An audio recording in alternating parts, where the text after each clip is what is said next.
Welcome to the Aquarius podcast. Today, we're having the full moon in Taurus. This is a super full moon. I'm doing the horoscope predictions for all zodiac signs. The beaver moon in Taurus on November 5th pulls us inward, bright, grounding, and impossible to ignore as meteors dance across the night sky. The super full moon in Taurus is a moon that doesn't soothe, but stabilizes through intensity. This lunation asks us to stay emotionally present inside change rather than seeking to escape from it. The moon in Taurus has a need for comfort, body awareness, and peace that stands opposite the sun in Scorpio, which is the instinct to expose, renew, and transform. Together, they illuminate the tension between safety and surrender, between holding on and letting go. Let's talk about the emotional landscape of this transit. This full moon brings the body in focus. You might notice it before you can even name what's going on. Your nervous system may be feeling more alert. Your appetite might change. You might be craving something unusual, something solid, something that makes you feel safe. You may feel both heavy and electric, hungry for grounding, but restless for growth and evolution. Relationships, especially, are going to mirror this divide between where we're clinging to things that we've outgrown and where we're collapsing into the truth of this new reality. You see, Taurus wants stability and Scorpio wants emotional truth.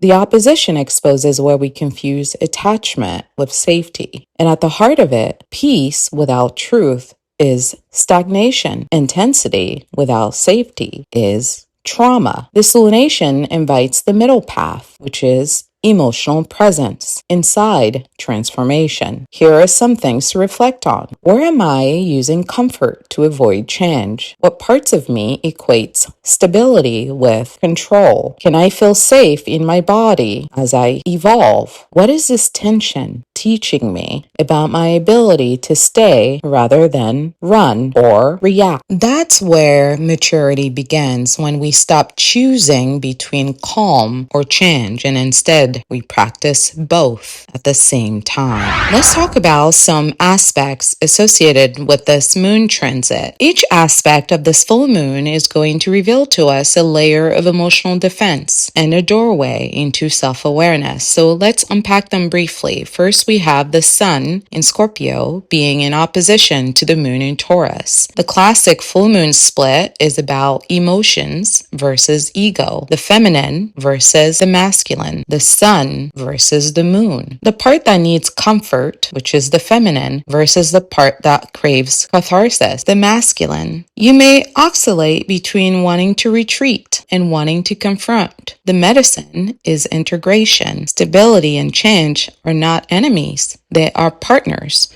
who work together for our growth. The moon is also parallel Uranus. This brings restlessness, electricity at the forefront. As you know, Aquarius, who is ruled by Uranus, is lightning. So you might feel some sudden emotional insights or even a bit of panic disguised as anxiety. Let the awakening feel safe. Breathe through the chaos. Not every emotion is a shakeup that's trying to destroy you. Some of it is just to make you aware. Next, we have the moon contra-parallel Mars. This brings about irritation, anger, defensiveness. Sometimes when we struggle to recognize our emotions, these feelings can come inside of our body and can start to feel like physical illness, like a stomachache or a headache. It can be in the tension in your muscles, in your shoulders, in your jaw. Anger is not the enemy. It's information. It's letting you know that something here matters and something needs your attention. We also have moon sextile the North Node. This is about evolution. This is a karmic reorientation of our lives.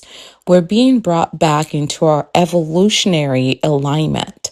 So pay attention to some repeated emotional patterns that may be showing up for you around this time, especially the ones that are asking you to make a choice, the ones that are asking you to be conscientious of your options and instead of having automatic responses to challenges that come up. Next, we have Venus square Jupiter. This aspect is about overindulgence, overspending, overgiving, overloving, basically overdoing everything. The emotional drive here is to feel enough through more validation, through more pleasure, through more fun. The goal is balance. Balance is brought in via discernment. Generosity is not a bad thing, but generosity isn't healing when we don't have boundaries.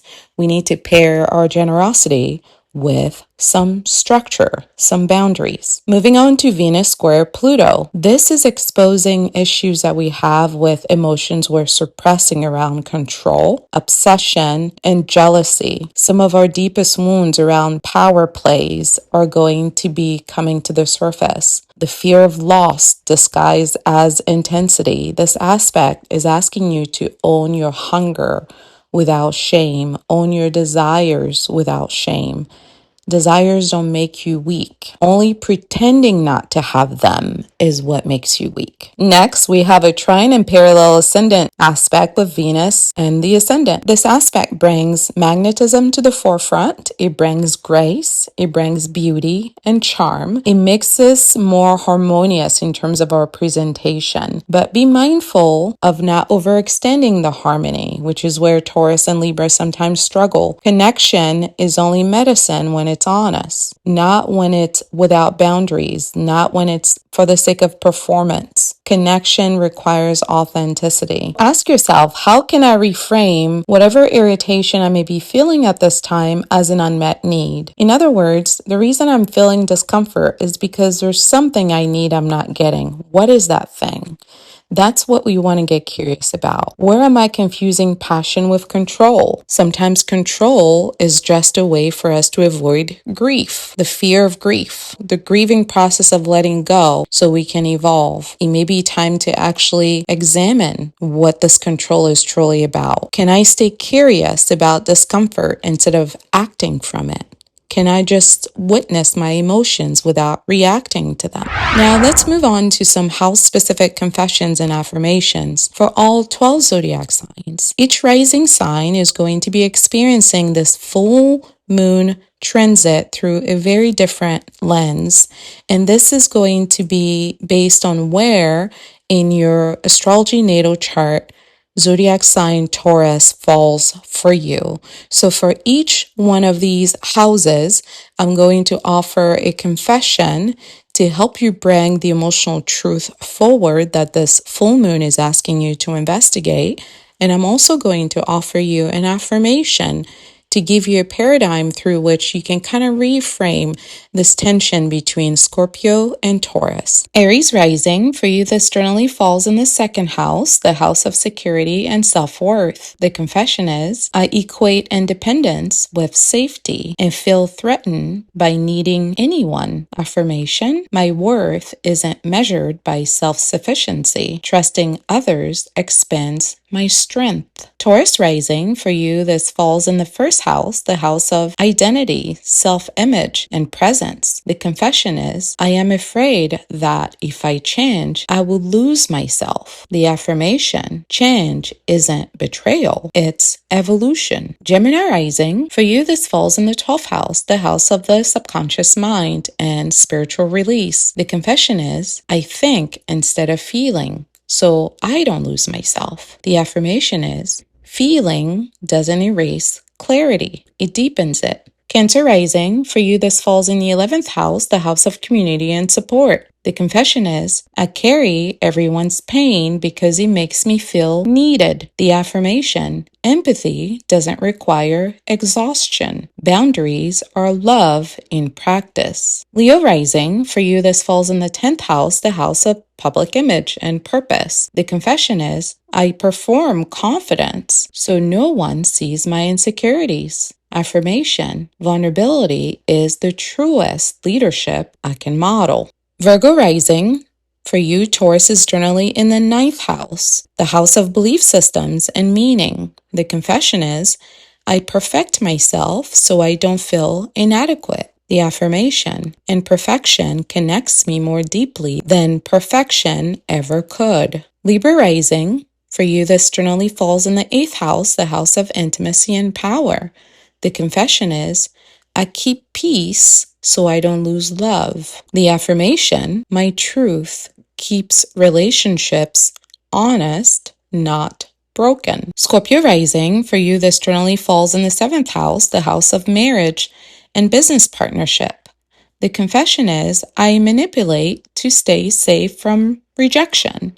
The affirmation, being seen in truth is safer than pretending I'm in control. Sagittarius rising, for you this falls in the 6th house, the house of work and wellness. The confession is, I escape discomfort through busyness. The affirmation, grounding my vision in small acts brings meaning back into my life. Capricorn rising, for you this externally falls in the 5th house, the house of creativity and romance. The confession is, I hide tenderness behind competence. Affirmation, emotional intensity deepens respect and love. Aquarius rising, for you this falls in the 4th house, the house of the home and our family roots. The confession is, I detach when I feel too close. The affirmation, intimacy does not imprison me, it frees me. Pisces rising, for you this falls in the 3rd house, the house of communication and mind. The confession is, I absorb others' feelings until I lose my own. The affirmation, boundaries protect my empathy from becoming self-erasure. Now, let's move on to talking about some emotional intelligence practices that can help you make a mindset shift around this full moon. We want to replace what's wrong with me with what is this emotion trying to teach me? What is this emotion trying to protect me from? We want to replace I shouldn't feel this way with this feeling is information. It's not my identity. We want to replace I need to fix this fast with I can stay open, I can stay curious inside this discomfort. Some emotional regulation tools that can assist you during this transit. Breath work. Feel your body anchored as you breathe. It's also helpful because Taurus is very much so in their body to involve vocalizing the inhales and exhales. Hearing yourself breathe can help you release tension through sounds. Sensory grounding is also another tool that Taurus really benefits from. As you know, Taurus is the toddler of the zodiac. At this stage of human development, there are a lot of fixations on the tangible. Toddlers love to put things in their mouths. They love to feel all sorts of textures. They're very curious about how they're experiencing new things. Touch is very helpful to Taurus. So go touch grass, okay? Be present. Do some mindful exercises even when you're eating. It's good if you can slow down and be present with every sensory experience that you're having, whether it's listening, touching, tasting, seeing. It's important for you to be inside of your body, and that requires being present with all of the sensory stimulations that you're having. Lastly, you can practice somatic surrendering, and that incorporates saying out loud what it is that you desire. As an example, you can say out loud, I don't need to control this to feel safe. I don't need to control this to feel safe. I don't need to control this to feel safe. Notice when you withhold truth to avoid conflict. That's going to be this kind of Pluto-Venus control interaction that we're having here. Ask yourself, am I expressing or am I managing others' emotions for them? Pluto loves to control. That's Scorpio energy. But none of us can learn our lessons via other people. We have to experience them ourselves. And honesty is required for that evolution to take place. I would recommend practicing one honest emotional statement every day for the next 2 weeks as an exercise in truth. It can be a small statement, but it's important that it be real, that it be honest, and that it be unpolished. The beauty of this exercise is to invite raw energy with the stabilizing energy of truth together as one. Lastly, on to some integrative insights and closing reflections. Take a deep breath. This is the Taurus Scorpio polarity, the axis of safety and transformation. It's where our need to feel secure meets our need to grow. Taurus says, I need to feel safe. And Scorpio says, I need to feel real. And somewhere between these two voices lies an emotional truth. When Taurus slips into shadow, it starts clinging to comfort, to routines, to relationships that feel safe but stagnant. Its inner voice whispers, if I don't move, nothing can fall apart. And what Taurus forgets is that stagnation is a kind of collapse in and of itself, because when we're no longer growing, we start to die. Just slower, quieter, more polite.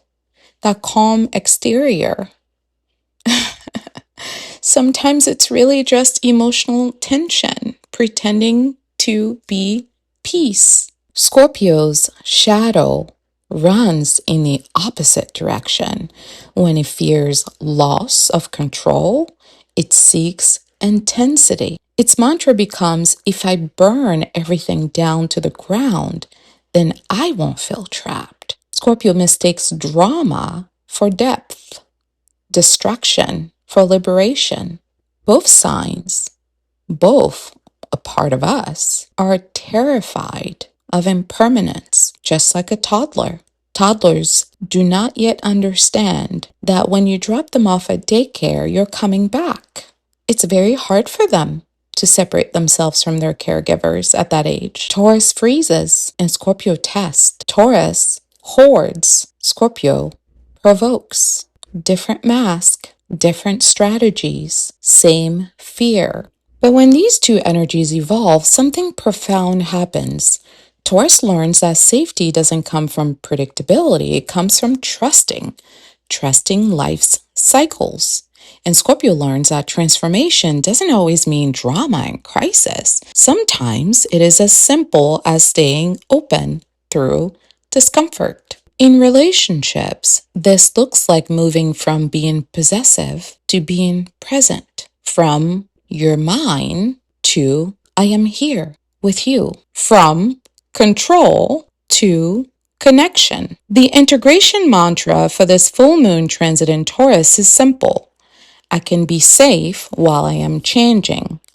I can change while I am safe.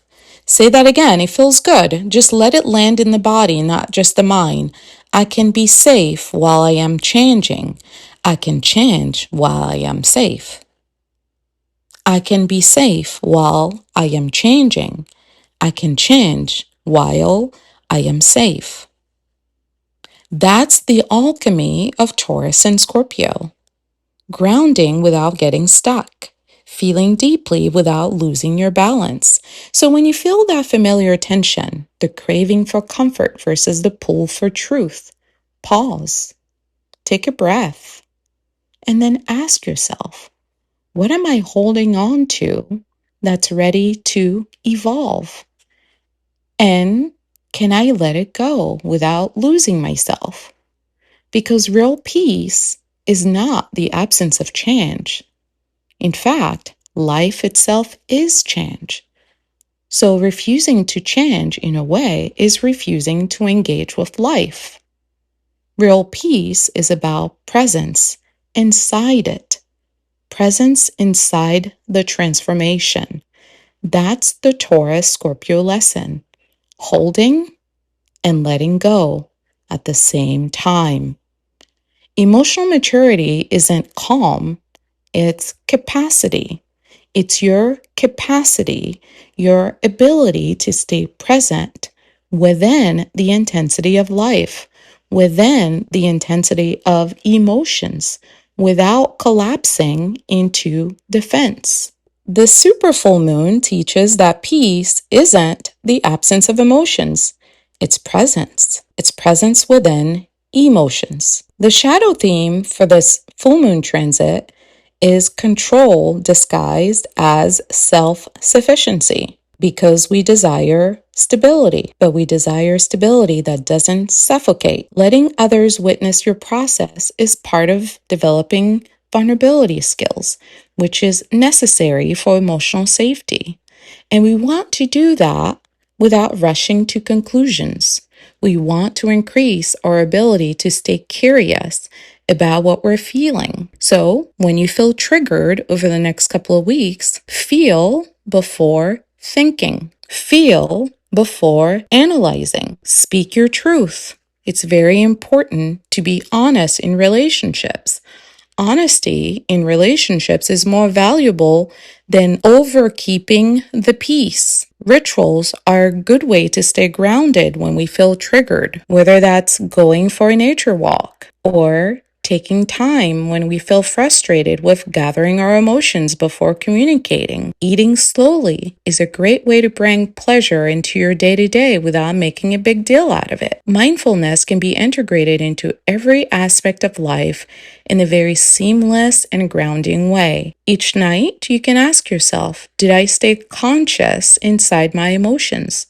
Or did I abandon myself? Remember, peace is not the absence of emotional intensity. It's presence within. The Taurus moon reminds us that stability isn't avoidance, it's embodiment. Scorpio sun reminds us that transformation is not distraction or trauma. Rather, it's honesty. Together, Taurus and Scorpio can teach emotional maturity, and that is feeling deeply while staying present.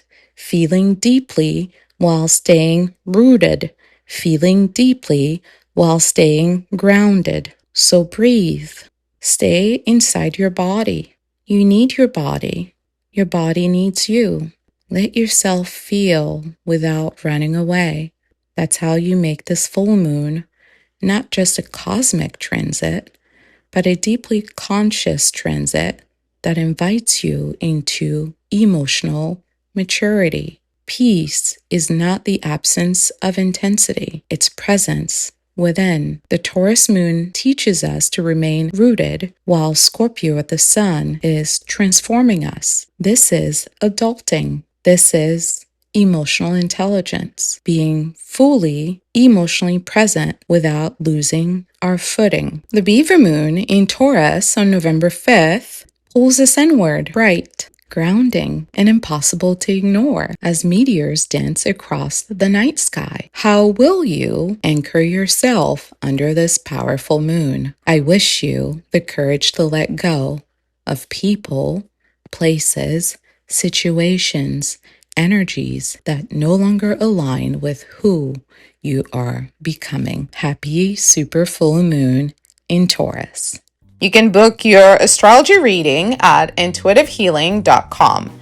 You can also watch videos at Intuitive Healing here on YouTube for Astrology 101 content. Listen to the Aquarius podcast on Spotify, as well as here on YouTube for your horoscope.